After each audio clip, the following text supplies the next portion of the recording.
And now, up next, we are going to talk about our top 5. And we always have a different theme for every top 5 that we do. And this theme was thought up by one Evan Bevins. So I'll let you tell the folks what our theme is for this top 5. Well, it started out when I was working Red Guardian into a whole bunch of decks. And I said, hey, Jesse, I might do a bonus top 5. It was going to be the 5 most satisfying cards to hit with Red Guardian. Okay. And I thought, why don't we just say, if we both did it, we might come up with a lot of the same ones. And then I said, let's just make it the 5 most satisfying cards to counter, whether it's with Red Guardian or however you want to. The card where you, whether you know or not what your opponent is planning, when you stop it, you're relieved and you may be a little happy at their frustration. Okay. So looking at this top 5 and the theme that you laid out there, I didn't ask you too many questions about it. So the way I'll tell you how I looked at this. Okay. Is kind of similar to what you're talking about, but more along the lines of like, okay, I have stifled somebody from either doing something or I have stifled their plan altogether, which sounds exactly what you're talking about there. Yeah. Not necessarily the most effective, because I could probably move some stuff around and say, well, this is the best thing to counter, but these are the most satisfying. Right. Like you thought you were going to do that? Exactly. So I'll start. And I don't know how you did this, but I have the card that I like to counter, but I have the card that I like to use to counter with. Yeah. I did some of that.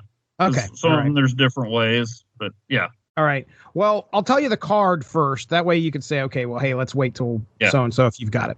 So my number 5, and it's interesting that this is number 5, but I think I have a lot of justifiable hate for the other top 4 that are coming up. Yeah. I would not be surprised if this is higher on your list, but Galactus. Oh, Galactus? I didn't even think about Galactus. Okay. All right. I'm going to be honest, Jesse. I did this one kind of late. That's fine. That's fine. The funny thing is, like the other day, once we settled on it, I was thinking about it. I'm like, oh, yeah, boom, boom, boom. That's an easy top 5, and I didn't write it down. No, Galactus probably should have been on my list. Oh, Galactus. Yes, it is satisfying to stop Galactus. So my Galactus counter is with Green Goblin. That's really what I like to do, is I like to be the guy that's opening first and then throwing Green Goblin across the lane right into him right after he lands. Galactus shows up and you can't do anything because there's a card there. And how many games was I about to throw my phone when Galactus showed up and started destroying the other lanes? Galactus was a big part of the meta for quite a while and a big frustration point for me. So there you go, my number 5. And very frustrating to have him countered, because I got Galactus later than some people, and as much as I hated getting beaten by Galactus, I enjoy winning with Galactus. So bit of a hypocrite. But yeah, I guess maybe that's why he didn't occur to me, is because he's not. I mean, he still works, but he's just one strategy that's out there, and sometimes he works and sometimes he doesn't. And But yeah, very, very satisfying, especially when you see it coming. Oh, yes. When you know they're playing Galactus. You know, there was a time where if I saw Wave, I knew Galactus was coming. So the Herald of Galactus Wave. Excellent. That's an outside looking in for me for sure. But my number 5 is a card that's been a thorn in my side for even longer than Galactus. I'm always watching out for him. He was the card I was most scared of in Snap. But man, it's great when someone drops Shang-Chi out there and your 10+ power card is still standing. A couple times I have put an Ebony Blade out there and somebody's too quick to remember that Ebony Blade can't be destroyed. And Kyra a few times, protecting those 6-cost cards. As frustrating as it is when Shang-Chi takes out your big gun, it's pretty nice when he does that dragon kick and you're still standing. Nothing happens. Yeah, that's beautiful. All right, well, then go to your number 4. My number 4 card, it's fun to counter when somebody else plays it, but sometimes it's fun to counter even when you're the one who played it. That's Magic. Okay. Staple on my best early Silver Surfer deck was Magic, and then your buddy Legion. Yeah. It was like, oh, I got one more turn to do this. Now, I've used Magic and had a turn 7 snuffed out plenty of times by changing that location. And sometimes I've experimented with, instead of Legion, using Nocturne to do it. But yeah, getting them all set up to deliver the coup de grace on turn 7, and suddenly, it's a 6-turn game again. Yep, it's gone. It's gone. You could do that with so many. Storm. You can do that with, just like you said, Legion, Nocturne, and anything that would change that location. Rhino and Magic just, yep. Well, she's there. Limbo is no longer. Only showed up for a turn, and now it's gone. I don't remember if I sent you this one. I played one, speaking of Galactus, the other day. I played Galactus on like a turn 5 or 6, and I was like, okay, and then I'll play Null or something on turn 7, but Galactus destroyed Limbo. I still barely eked that game out, but I was like, why was I counting on a turn 7 when I'm the one who destroyed Limbo? I've been there. I don't know how many times I've forgot that there's a turn 7. And I've done that. I've also had games where I was teeing up for a turn 7. And was like, I didn't play Magic. Oh, man. I've had games where my strategy depended on a turn 7 that wasn't coming, even without anybody countering Magic. But I do like to do that, whether I'm the one who created the 7th turn or not. I do enjoy taking that away and winning unexpectedly. All right, well, my number 4 is Venom. Oh, yeah. Good one. He's not on my list, but yeah. So I'm sitting there thinking, like, okay, I hate Destroy. I think you could go back to a few podcasts ago and listen to me just talk about how much I hated Destroy decks. A typical Destroy deck is pretty easy to spot. You load up X-23, you load up Wolverine on the same lane, and then Bucky, Deadpool. Okay, they're all here. We got space for one more, and it's going to be Venom. You know that this player is going to drop Venom, and you could probably figure out the strategy from there. But if I've got initiative and I can lay out armor to start getting ready to lay out Venom, it's so fun to watch that instant retreat. Because they know that, okay, well, I can do practically nothing now. I have a full lane of stuff that's not going to be going anywhere, and that guy's won that lane, and they usually retreat thereafter. Venom can drive you nuts because you know what's going to happen after that. That's my number 4. That's Venom. My number 3 is Hazmat with Luke Cage. Oh, yeah. You know that Hazmat's getting laid on Wong, and I'm sitting there like... And it's fun because you could make it look like you are going to lose this match. Oh my goodness, here comes Odin, and it's a Wong, it's Mystique, it's Hazmat, it's Odin, and you are just down to -100 in each lane. And then, well, you get to reveal your card on turn 6, turn 7, whatever. And it's Luke Cage. Everything is back to normal. We're doing good. And it's so satisfying to watch them think that they are just destroying you, and you could just wait till that last turn and drop it. So, yep, Hazmat with Luke Cage, Hazmat getting countered with Luke Cage. Up there, my number 3. How about you? Oh, yeah, that's a great one. I do enjoy that. I guess I have used Hazmat enough times and had her countered by Luke Cage that I feel the pain, so I can't quite enjoy it as much. Gotcha. I got you. My number 3 involves Hazmat, but she's the counter. I love to knock Deadpool out early. Somebody's playing a Destroy deck, and I've got Hazmat, and I see Deadpool out there. Just get him down to a 0, because you know what 2 times 0 is, kids? It's 0, and it's always going to be 0. Deadpool is done. But yeah, thoroughly enjoy that, because, I mean, now I don't have any problem with anybody using Deadpool and building him up. I've done it myself, but, when you're trying to figure out how to win, and it's like, oh, they've got a 1 cost, 16 power card or more coming at me. Sometimes I'm just like, I'm going to retreat. There's nothing I can do about it. If I destroy him, he's just going to come back even stronger. So yeah, hitting Deadpool early on and taking him out, that feels good. Mm-hmm. Agreed. Red Guardian would work on him too. By the way, yeah. One. Like, usually I try to save Hazmat so I can get critical mass, but it's like, if I can hit Deadpool, I'm hitting him now. All right, then. Number 2, are we allowed to have a tie? I've got 2 cards for number 2. Oh, I got you. Okay. All right. But they work the same way. I don't think there's too many people that's going to complain. So, 2, the cards that almost can't be beat in terms of satisfying counters, Cyclops and Thing when they're boosted up by the High Evolutionary. Yes. Like, oh, look, you didn't use all your power. Oh, Thing's not going to throw a fire hydrant at me, which at least that only happens once. And I know I said I wasn't going to do it, but I made this top 5 list before I complained about High Evolutionary so many other times. But Cyclops, what does he take?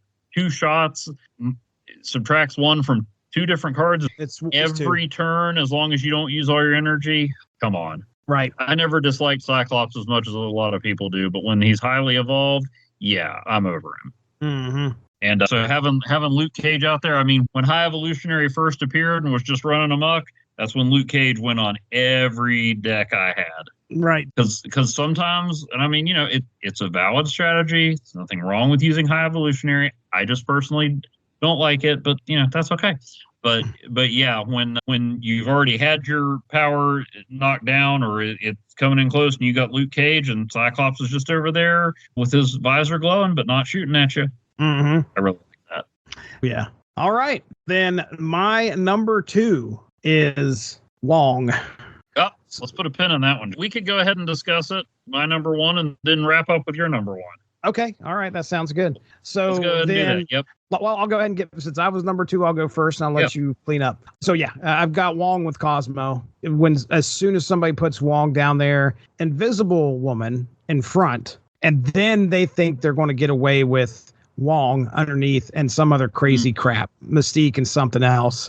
And I'm just like, nah, I mean, no matter what you're laying down there, I know it's going to be an on reveal. That's usually going to happen afterwards. So Cosmo's going right down there. And then when Wong pops up, Cosmo's right there to gnaw on his leg and he can't do anything. Nothing happens. I mean, essentially you taking away, if Invisible Woman's involved, you're taking away 3 on reveals after that usually. But anyway, it's Wong clearly with Cosmo. Oh yeah. Well, but Jesse, I mean, it is wonderful to shut down Wong with Cosmo, but why limit yourself? You can also shut down Wong with Red Guardian.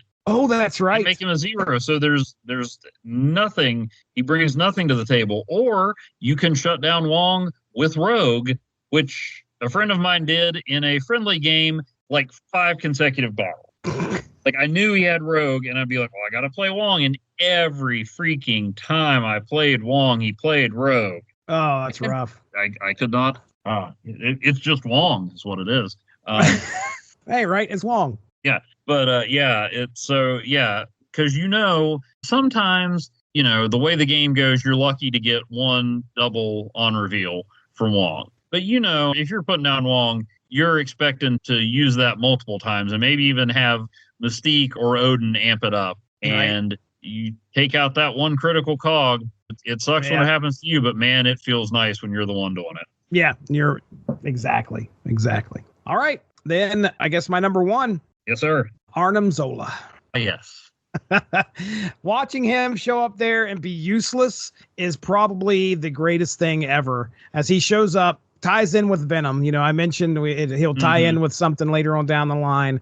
But, you got a 19-point Venom sitting on that lane. I know what you're going to do. Okay? I've figured it out. You're going to lay out Arnim Zola at some point. So if I can get Cosmo out there just in time to stop the Venom, stop the insanity that Arnim Zola decides that he's going to try. And just watching him get dropped, be a 6-cost, 0 power space taker. Yeah. It's blast. It's so good. So yeah, go ahead. I was trying to think of some other ways. I want to say that I have used like Polaris or Magneto or Arrow or somebody to yoink the target of Arnim Zola's beam away. Oh, nice. Yeah. That before. I can't remember, but that's nice. I mean, yes, Cosmo is the most direct way, but however you do it, anytime that little Nazi scumbag, who I've used many times, so I can't judge, doesn't get his way, it feels pretty good. Yes, it does. All right. Well, there you go. There's our top 5 cards that we love to counter. Well, I think most of yours were ones. Invisible Woman almost made the list because especially when Hela and MODOK were running amok, that was nice. And then, even though it's not as hard to do, man, didn't it feel good to slip a card in there past Professor X? Oh, man. Yes, it did. Well, there you go, ladies and gentlemen. That is our top 5 cards we love to counter. Let's get into plugs because the next thing we're going to do our battle. We're going to do that via YouTube, right? Yes, sir.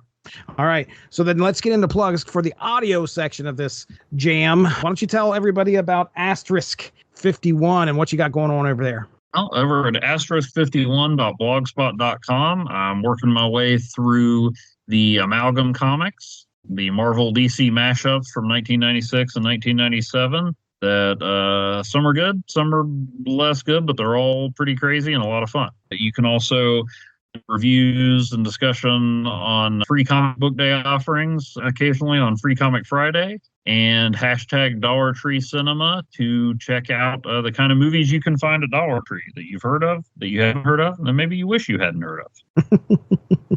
All right. Very good. Well, hey, ladies and gentlemen, you can check out the Source Material Comics feed, which you're most likely listening to right now. Got all sorts of great shows on here. We got right here, you're listening to Snap Material, where we talk about the Marvel card game, Marvel Snap. And we do that about once a month, so you can go back in the archive and check out some of our previous discussions. We also do a podcast on here called Unspoken Issues, where we talk about 90s comics. Evan's been on there very frequently. Chris Armstrong, Derry Waite, Dean Compton, all have joined me to talk about 90s comics. And yeah, we're part of the Unspoken Decade. If you want to go check that out on Facebook, 90s Comics group. Lots of interaction, a lot of fun over there, so check that out. And then, of course, the Source Material Comics podcast, where we discuss comics, that's right, of any era. And we just recently aired our discussion on gargoyles. And if you don't know much about gargoyles, you can check out the primer that I released the day before, which will teach you, it aims to educate you about the whole Gargoyle series and the characters that are in it, the creators of that series, all to get you ready for what's upcoming in our discussion on Here in Manhattan, which it was me, Alexis Hana, and Dorian Price who got together and talked about that. So check that out, if you will. With that being said, that is Evan Bevins. I'm Jesse Starcher. Thanks for joining us this season. We'll talk to you next season. Have a good one. Bye-bye.